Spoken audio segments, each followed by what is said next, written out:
Welcome, everyone, to the Timmy Talks podcast. I'm Nick Marston here with my co host David Berg. And on today's show, we'll be joined by cardiologist, clinical trialist, and a mentor of ours here at the Timmy Study Group, Dr. Christian Ruff, who will discuss the world of Factor XI inhibitors and his recent late breaking clinical trial, AZALEA-TIMI 71. Well, Nick, it was certainly an exciting AHA scientific sessions in Philadelphia. Always fun to connect with friends, meet new people, take in the latest science. Absolutely, David. I actually had two interactions related to the podcast. The first was that I actually did cross paths with one of our prior guests, Bob Harrington, a couple of times actually. And so it was really nice to meet him in person.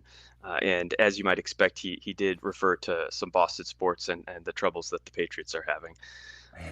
I then also did meet a fan of the podcast that had reached out. She's a senior resident who's currently Awesome. applying to cardiology. Yeah. And so we were able to meet up and talk about research opportunities, fellowship applications, et cetera. And so it was really just fun to interact with the full spectrum from cardiologists who are just starting their training all the way up to past presidents of the AHA. No, totally. I mean, I actually had a couple chances to interact with Judy Hockman, another former Timmy Talks guest, so that was great. But you're right. Interacting with trainees, both residents, fellows, is a particularly fun part of these meetings.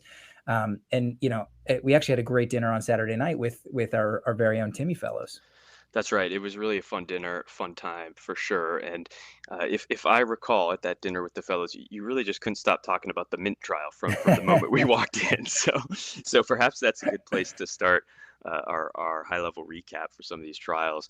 And maybe we could each pick a trial that caught our attention, and we'll defer Azalea for the deep dive, of course. Okay. Yeah, well, I guess you picked mine for me. I'll go with Mint. It's true. I do have a soft spot for these large pragmatic trials that tackle fundamental questions related to routine clinical practice. And that's exactly what Mint was. It was a labor of love. It enrolled for more than 6 years, multinational, publicly funded.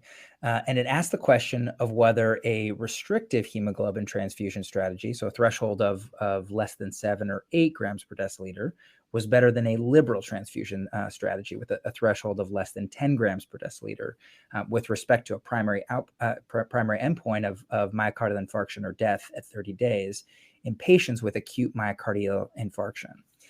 Now, given the totality of the evidence for restrictive transfusion thresholds in other clinical settings, I have to admit I was fully expecting that a restrictive transfusion strategy would be better, but that's not actually what was seen. In fact, the trend favored the liberal transfusion strategy in this particular population of patients with MI, most of whom had NSTEMI, and many of those were actually type 2 MIs. Now, because of the particular pre-specified analytic approach that was used, the trial narrowly missed statistical significance, but the trend was clearly there. And what I think was particularly interesting was that there was directional consistency in the effects on both MI and death. So really, I think this has important implications for clinical practice and decisions that we make all the time related to transfusion. Nick, what about you? What caught your attention? Well, first, I totally agree. You sold me. It is very interesting. Maybe not Saturday night dinner worthy, but certainly I think is going to make us think twice on the wards. I'm going to go with a no-brainer, the SELECT trial, which headlined the Saturday morning session. We'll certainly have to have a dedicated episode for SELECT, but I think it bears mentioning today, as it's the first trial to demonstrate that treating obesity actually reduces cardiovascular events, even in the absence of diabetes. So really kind of changes the way we think about obesity. The reduction in cardiovascular events included reductions in MI, coronary revasc, and while they couldn't state this statistically or claim this, it does appear that they reduced heart failure and all-cause mortality with semaglutide as well. So I think it's a total game changer as it impacts the way we view obesity, which is clearly a disease, and how we treat it in the clinic. Completely agree. I mean, it really is amazing if you sort of pause and think about the story of the GLP-1 arrays. It's really sort of incredible. And I think this class of therapies is really going to make a huge impact on cardiovascular health. So many other great studies. We could keep going on and on. I'll just have to give a little shout out to Orbita-2. I thought that was great for sham control demonstration that addressing epicardial coronary stenosis with PCI objectively decreases anginal symptoms in patients with stable angina. So I think that was an important proof of principle trial for our field. Yeah, a lot of trials we can get into in future episodes, which it's always great to have a lot of material for that. But today we really want to be doing a deep dive in AZALEA-TIMI 71. This was another late-breaking clinical trial presented at AHA by our own Christian Ruff. Dr. Ruff is the director of cardiology at Brigham and Women's Hospital, an associate professor at Harvard Medical School, and a senior investigator at the TIMI Study Group, where he's focused much of his career on factor 10A inhibition in AF. And now he's studying factor 11 inhibitors as the search for the perfect anticoagulant continues. We really hope you enjoy this episode.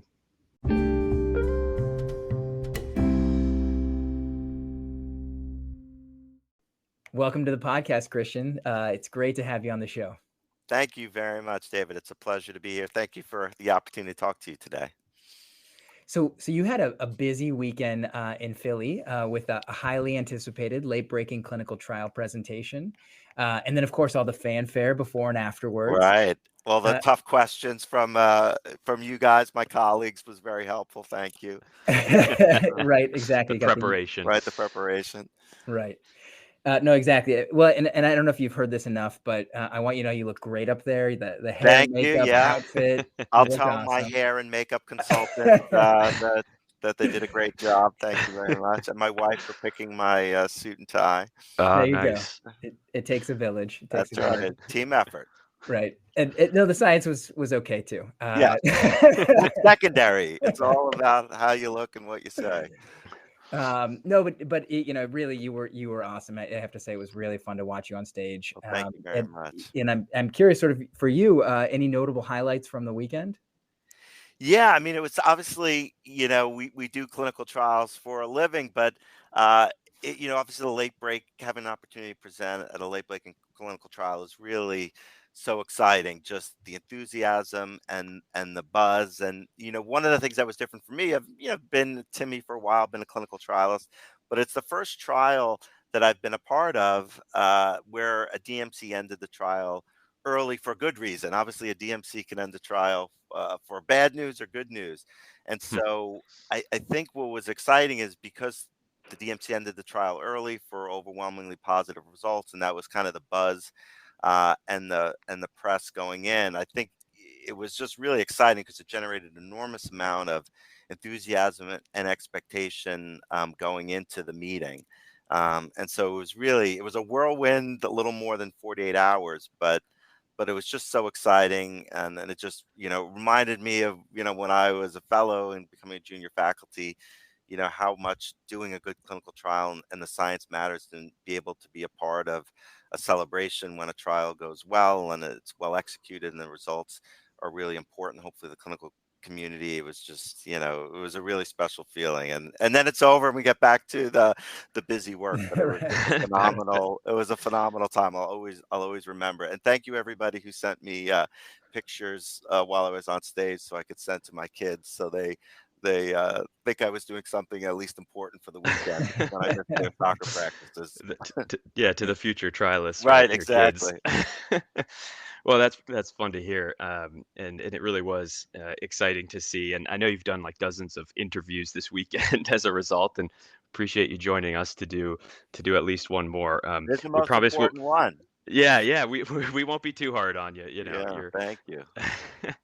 But with regard to the excitement, I want to shift to really the science, the factor 11 inhibition, which really is an exciting space. And obviously, you've been very involved in furthering our understanding of the use of DOACs and Right. their benefits in atrial fibrillation compared to warfarin, including helping to lead the Engage AF TIMI 48 trial.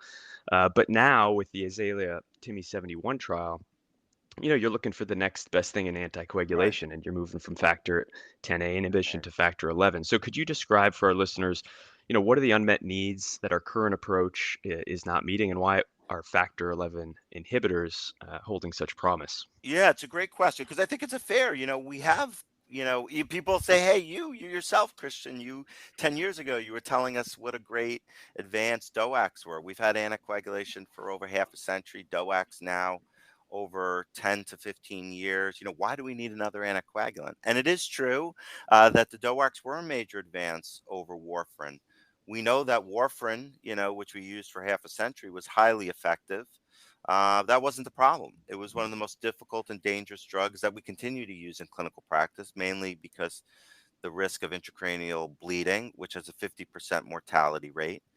And the DOACs, when we look at meta-analyses of those trials that we were involved with here at TIMI and others, they were great drugs. They were just as good as warfarin in reducing ischemic stroke, but their real advance, they were markedly safer with respect to serious or life-threatening bleeding, basically because of 50% reductions in intracranial hemorrhage. That alone led to a 10% all-cause mortality benefit of DOACs over warfarin. And that's a huge advance. And I think we were very excited to bring the DOACs to clinical use. The problem was that if you looked at less serious types of bleeding, the advantage of DOACs was really more mixed. While they tended to decrease major bleeding in general, which is essentially bleeding that leads to hospitalization, there was heterogeneity across the class, and they basically all, for the most part, increased gastrointestinal bleeding by about 25%. And we know GI bleeding in an AF population is like 2/3 or 3/4 of the hospitalized bleeds we see. Mhm. And what's the end result of that? Well, somewhere between 30 to 50% of patients who have atrial fibrillation, a class one, guideline recommendation for anticoagulation, are not prescribed it, don't take it, or are getting the wrong dose. And so that's a huge percentage of patients who are not getting effective therapies. And we know these patients, if they're not on an anticoagulant, are at fivefold the risk of stroke. Fivefold. Yeah. Um, Wow. and and the issue is, unfortunately, we've been on this quest, sort of like the Holy Grail. We need a safer anticoagulant because even with our best anticoagulants now, bleeding or even the perceived risk of bleeding drives substantial undertreatment of patients. And Hmm. that's why really factor 11 has emerged as a promise of of the sort of the next platform of anticoagulation. And the reason for that, Nick, as you mentioned, is the hematologist. My eyes always glazed over with the coagulation cascade, and still do. But hematologist said, there's something special about factor 11. That actually is where we need to go. And I'm like, I've heard this story before.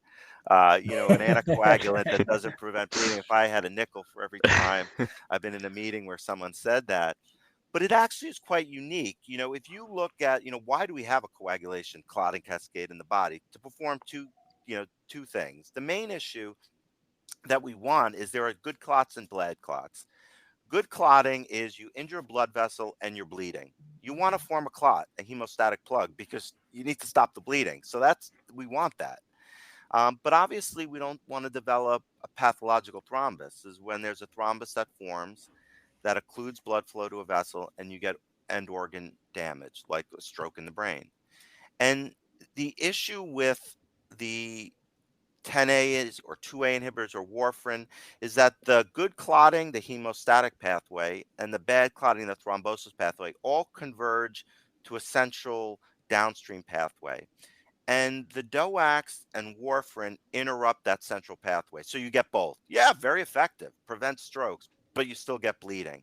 And factor 11, interestingly, only sits and is active in the thrombosis pathway.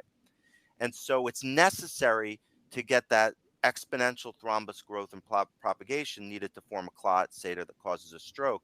But it's relatively dispensable, plays a really minor role in forming a hemostatic plug as part of natural vascular hemostasis. So it's been hypothesized that it's a hemostasis sparing anticoagulant, that you could prevent clotting without causing bleeding. And we know based on genetic data, people are walking around with complete absence of factor 11, congenital factor 11 deficiency, which is not that uncommon, especially in certain regions. And we know those patients don't seem to bleed spontaneously, don't seem to bleed with surgery, at least most surgeries, and have lower rates of stroke, heart attack, and venous thromboembolism. And so people have wondered, like, wow, that's pretty strong genetic epidemiology. Maybe we should develop an inhibitor.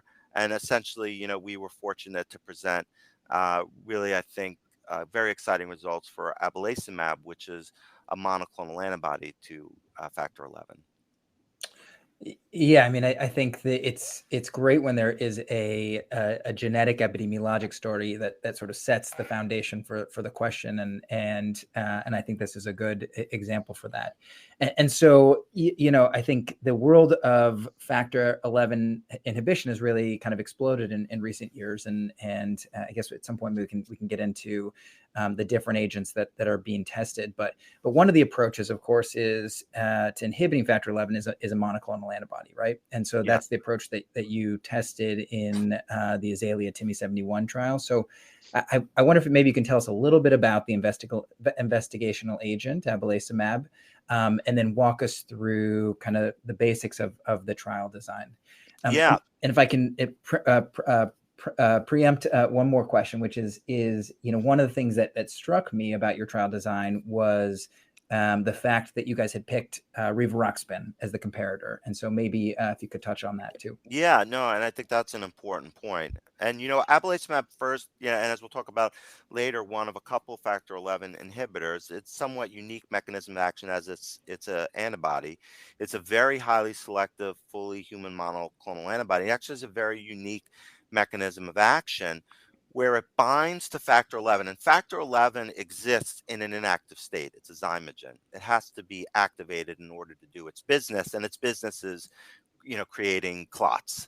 And what the monoclonal antibody does, it binds to it irreversibly and it actually prevents factor 11 from being activated. So you never generate activated factor 11. And that's an important distinction compared to some of the other direct uh, factor 11A inhibitors. So it's a monoclonal antibody, prevents formation of activated factor 11. Very highly selective, very potent inhibition, which I'll get to in a minute. It had been studied in obviously phase 1 and phase 2. And one of the important things for Azalea is actually we have some of the best data that abelacimab is effective in reducing clots. And as is done in most anticoagulant development sort of pipelines, it was used in total knee replacement because we know those patients are at risk for uh, periprocedural venous thromboembolism. And in a phase 2 open label randomized controlled trial, a single dose of IV abelacimab before total knee replacement reduced venous thromboembolism by up to 80% compared to standard of care prophylactic enoxaparin. And that it was using, say, the 150 milligram was the top dose in that, which is one of the same doses we used in the Azalea study. So we knew using doses that we were going to use in AF, that those doses are highly effective in reducing venous thromboembolism. And we know historically that drugs that have been effective in reducing clots in VTE has translated very well to the arterial side, particularly stroke prevention, atrial fibrillation. So we already had proof that this monoclonal antibody was very good at reducing clots. So gave us a lot of hope that this is a great agent potentially for atrial fibrillation, where our objective in the AZALEA-TIMI 71 trial, which was a phase 2b study, was to really fully evaluate the bleeding profile of abelacimab relative, as you mentioned, David, to rivaroxaban in patients with atrial fibrillation at moderate to high risk of stroke. So this was meant to be the definitive study of not just abelacimab, but factor 11 inhibition. Does it live up to its promise? Is it really safer than standard of care DOAC? Because that was the entire premise of developing the factor 11 inhibitors, that they were going to be safer. And there has been phase 2 studies with other agents, secondary stroke prevention, a very small atrial fibrillation study with one of the other agents, but we really didn't have any, I think, really conclusive evidence. And this was going to be the largest trial prior to the phase 3 studies that are ongoing. And as you mentioned, there were 3 arms to this study. Abelacimab 150 milligrams sub-Q monthly, so it's a long-acting monoclonal antibody. Abelacimab 90 milligrams sub-Q monthly, or rivaroxaban standard dosing 20 milligrams, or dose adjusted to 15 in selected patients. And as you mentioned, we used rivaroxaban, and people will ask, well, how do you pick rivaroxaban? There are 4 DOACs. I think it's a legitimate question. Rivaroxaban worldwide is actually the second most prescribed DOAC after apixaban, but it's actually, this was a global study conducted in North America, Europe, and Asia. And actually, rivaroxaban is one of the most, or is the most widely available DOAC in the world if you look at access by countries. And so, part of it is we wanted to use a DOAC. We wanted to use a DOAC that was commonly used, but because we were doing a global trial, we also wanted to use one in the countries that we were in that there was clear, access for patients as well. It was something that they were using in their countries. And I think it's a fair question, and we'll get to this in the results, is, do we interpret the results any differently, say, versus rivaroxaban versus apixaban? Because the question comes up, apixaban's the safest DOAC. So, if you show us the results are positive and there's less bleeding, is that just because it was rivaroxaban? What would it look like against apixaban? I think that's a fair question because there's some difference in major bleeding between those two drugs. But I think when we go through the results, just to jump to the gun, the results are so substantial and overwhelming reductions that really doesn't matter which DOAC you compare it against. I think the results would stand for themselves, but we'll get to that in a minute. Yeah, that's a helpful background, Christian. And you successfully enrolled over 1,200 patients Yeah. with AF, and as you said, moderate to high risk of stroke based on CHA2DS2-VASc, and really large global footprint, 95 sites worldwide, North America, Europe, Asia, with this 1-to-1-to-1 randomization testing the two doses against rivaroxaban. Median follow-up was 1.8 years, and the primary endpoint was major or clinically relevant non-major bleeding. And so, now we'd really love to hear kind of you share the primary findings with us and what you thought when you first saw them. Were there any surprises that stood out? Yeah, I think there was. And I want to first mention, because just it's important with respect to the presentation, as you mentioned, this was an event-driven trial we were targeting 166 major clinically relevant non-major bleeds. That's what we were powered for. But well before we hit that target, we were alerted earlier this year in September that the Data Monitoring Committee had unanimously recommended to terminate the AZALEA trial because of a substantially greater than anticipated reduction in major and clinically relevant non-major bleeds, our primary endpoint, in both abelacimab arms compared to rivaroxaban, with a benefit-risk ratio favoring abelacimab. So that was certainly a good but shocking announcement to us. Yeah. We immediately proceeded with orderly closeout for the trial. Actually, closeout is still ongoing, hopefully ending soon. But we reported at the AHA data based on the last DMC snapshot. And so at that time, median follow-up had been 1.8 years, which is 15 times more the amount of patient years than any other study of a factor 11 inhibitor date. So although stopped Wow. early, still a wealth of information, really kind of advances our understanding of factor 11 inhibition. 87 patients at that time had experienced a primary endpoint, which is 52% of the planned 166 events. Credit to our investigators, did an amazing job. Low rates of premature drug discontinuation, less than 5%. Withdrawal of consent, low. Almost no patients lost to follow-up. So well-conducted study. And I think the patient population reflected who we thought we would enroll. They were 74 median age, which is what you'd expect for an atrial fibrillation population, 44% female. High CHA2DS2-VASc score, CHA2DS2-VASc of 5. So a pretty high-risk patient Yeah. population.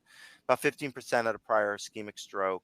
7% had bled before. And I think one of the interesting things that was very different from the DOAC versus warfarin trial, almost everyone had been on an anticoagulant at baseline, 92%. Back in the olden days when we did the DOAC versus warfarin trials, that was 60%. Most, a good chunk of the patients were anticoagulant naive, where it's easier to show a bleeding benefit. But here, 92% had been on an anticoagulant. In fact, most of them, about 2/3 of DOAC. And so I think, this was a population that was very reflective of what we see, moderate to high risk, a lot of them anticoagulation experienced. And I think as a trial, we wanted to show two things. One, does this monoclonal antibody do what we thought? It's a factor 11 inhibitor. Well, how does it inhibit factor 11? How much? And it's a potent factor 11 inhibitor. The 150 milligram dose reduced factor 11 from 0 baseline to 3 months by 99%. So it almost eliminated factor 11, basically recapitulating congenital factor 11 deficiency. And Hmm. even the lower dose, the 90 milligram, a 97% median reduction in factor 11 activity, although it was somewhat broader range. So very potent inhibition. You're essentially eliminating factor 11 from the body. And so it works very well. How does that translate? You almost completely inhibited factor 11. What does that look like? And when we saw the results, I mean, even knowing that the DMC stopped the trial, so we knew the results were going to be good, I Yeah. think we were still shocked by the magnitude. Um, the 150 milligram dose reduced major clinically relevant non-major bleeding by 67%, the 90 milligram by 77%, which is just a substantial, way more anticipated than what we anticipated. Though that's a very significant reduction.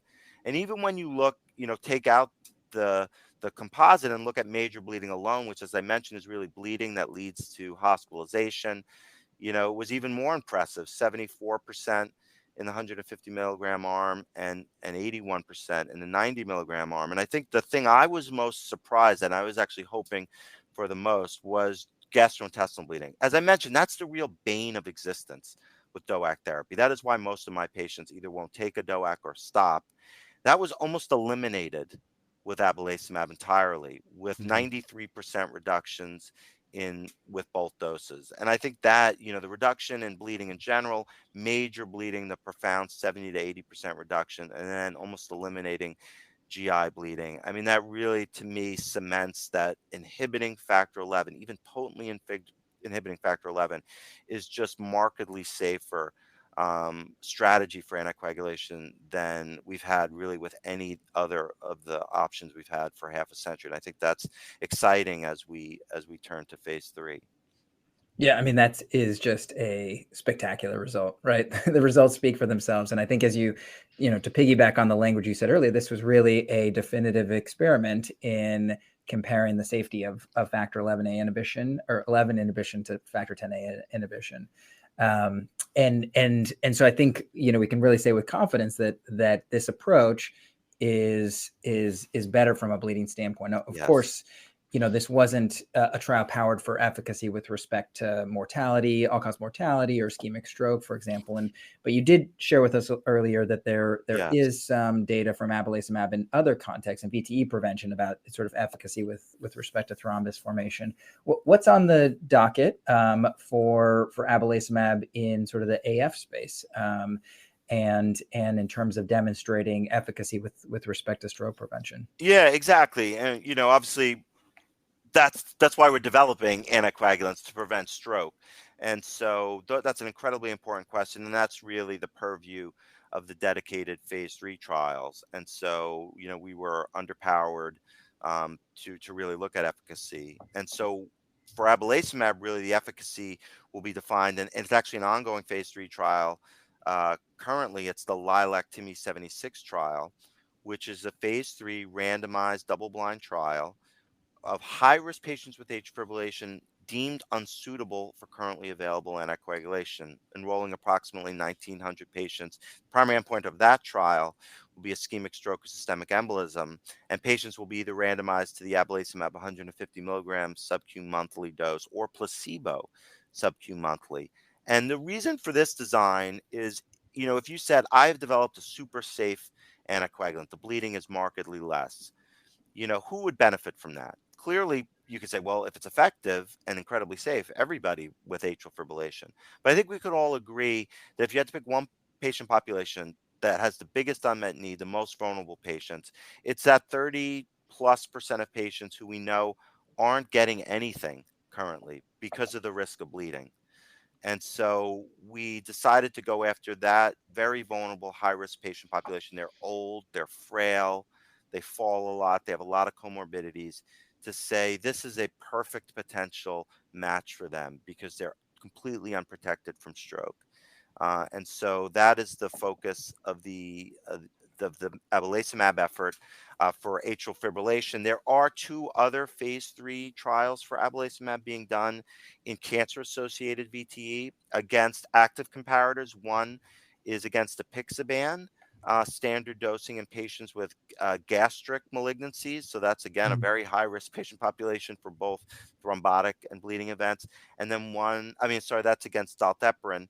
And then one in general for cancers associated malignancy, not specific to GI, that's being done against standard of care apixaban. So we'll get data of efficacy and bleeding both in a high-risk AF population, cancer-associated VTE. We're a placebo-controlled trial in very high-risk patients, and then there'll be two VTE trials against active comparators, one being apixaban and one being a low molecular weight heparin. Well, that's very exciting. And like you alluded to, then beyond the abelacimab program, there are other therapies targeting factor 11 inhibition.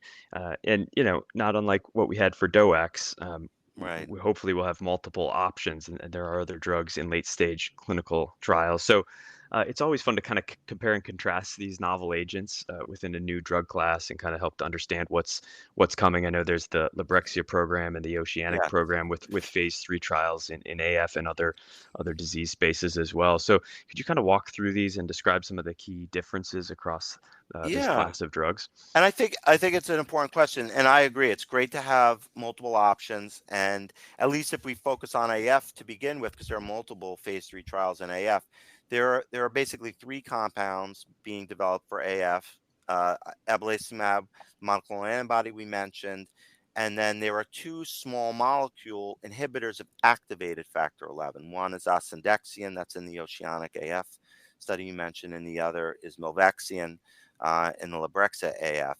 And so, you know, they're all factor 11 inhibitors in general, but the mechanism of action is very different. As I mentioned, the monoclonal antibody is a long half life. It also prevents activated factor 11 from ever being formed. And so it's really recapitulating the congenital factor 11 deficiency. A small molecule works actually very similar to the direct 10A inhibitors.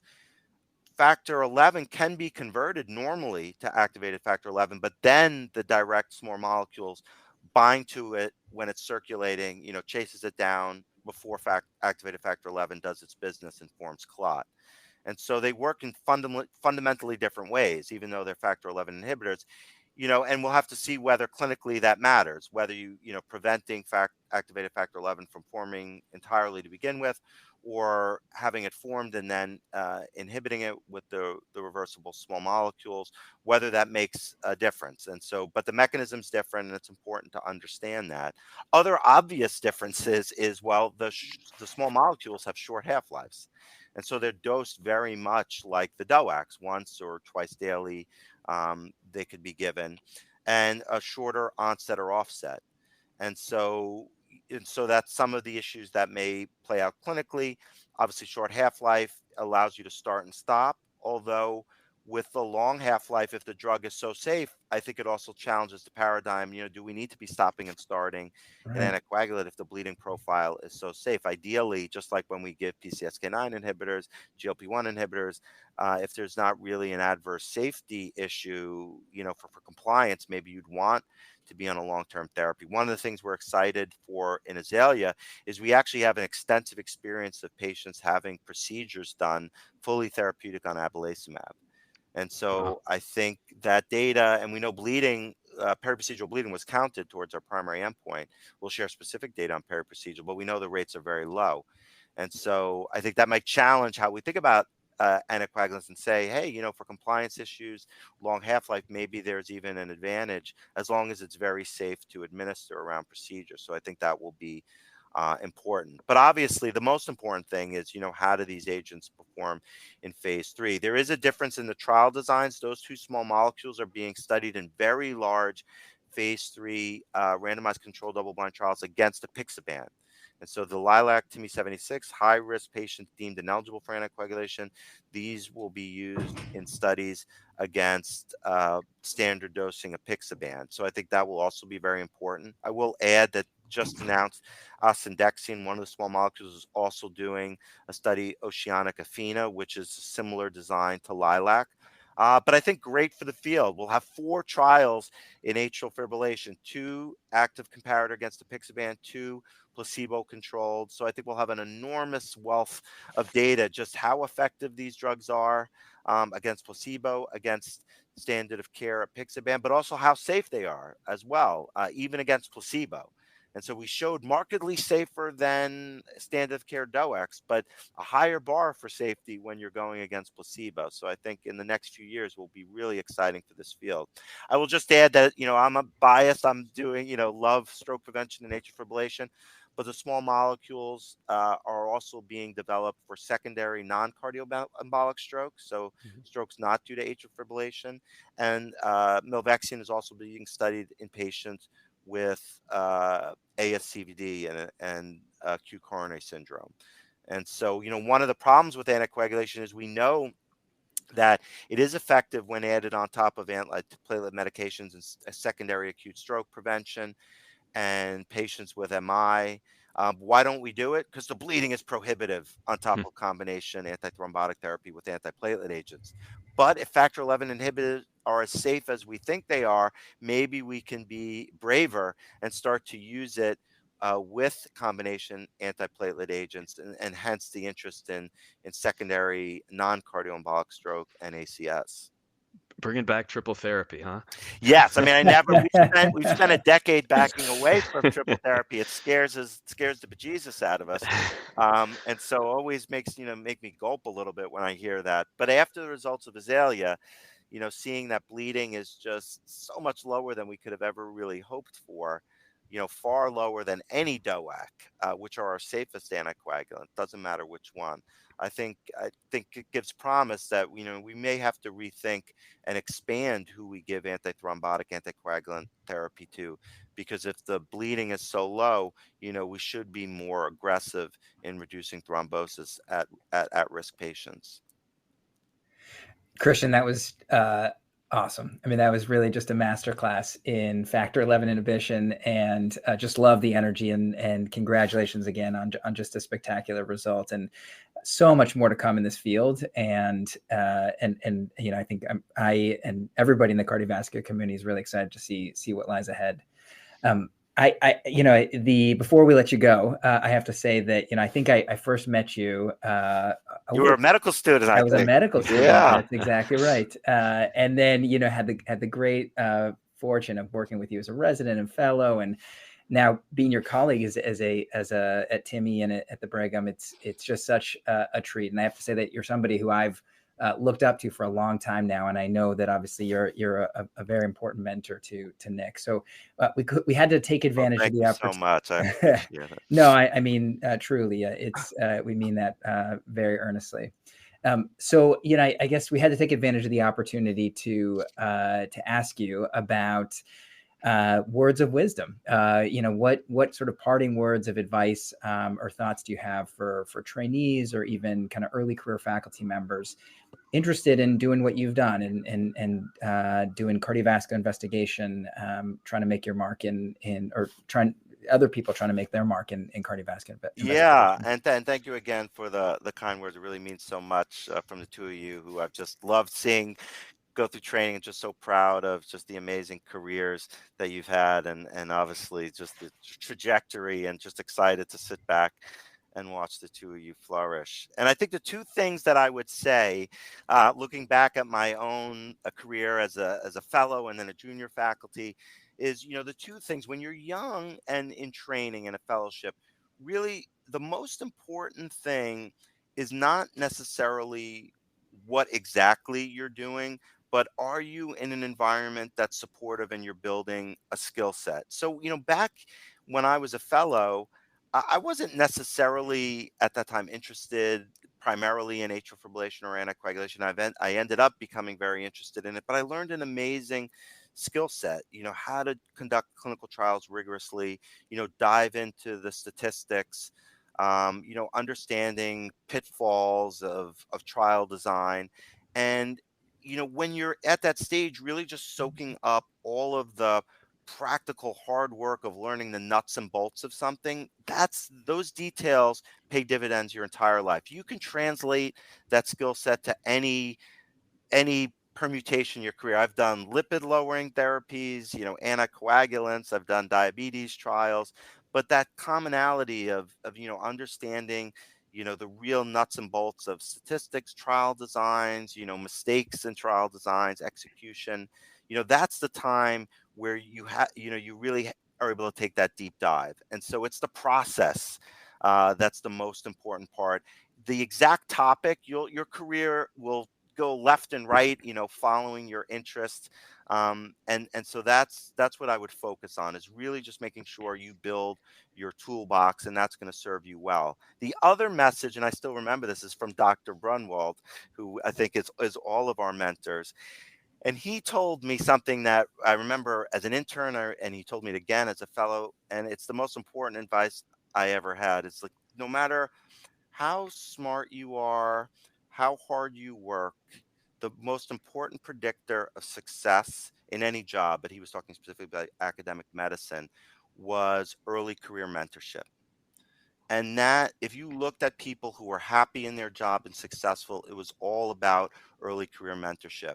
And I remember that. And one of the reasons I came to TIMI, and hopefully you guys did as well, and there are many other great environments, is that is critical for your professional development. You have to find an environment where someone really invests in your career. And it really doesn't matter what you're doing, but they view that your success is their success. And not only are they going to give you opportunities as a fellow or junior faculty to really, take ownership of something and not just do all the hard work, but to get the credit for it, in order to kind of build your reputation and give you confidence, that, hey, I've spent a lot of time doing this. I know how to do it well.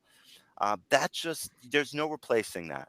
And so when you look at where you want to do your fellowship, or where you want to do your research fellowship, or where you want to be a junior faculty, the most important thing is who you're working with, because those people, if they care about you, and they care about you as a person, and they care about you developing your career professionally so that it's rewarding and satisfying, you will be happy. You may shift gears 5 years, 10 years in, doing completely different things that you did when you started. That won't matter.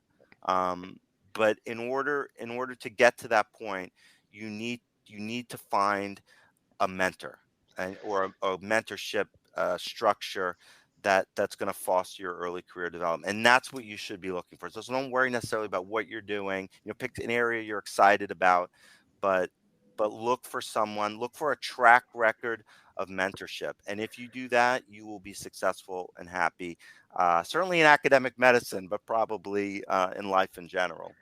That's so well said, Christian. And you've certainly been one of those mentors for me, and I'm so lucky to have been able to work with you and work closely, learn from you every day, and specifically on our genetics projects that we spent so much time together on, but also our Yeah. clinical Oh, right. trials and other academic pursuits. So I mean, we really just thank you for that, and the impact you've had on both of our careers over the years. It's so awesome. It's so fun to get to work with you, and we really thanks so much for joining the podcast. Great to have you on, and we're certainly going to have you back on to discuss Lilac and maybe some That's of these right. other I trials can't coming wait. down the pike. I can't wait. Please do. It's just such a pleasure talking with you guys, and thanks for taking it easy on me. You bet, Christian. We'll talk to you soon. All right. Take care. Thanks, All right, guys. bye. Bye-bye. Bye.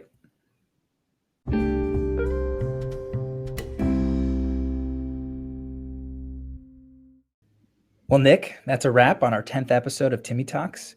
We really couldn't have asked for a better guest on the topic. Absolutely. It was so fun to talk with Christian.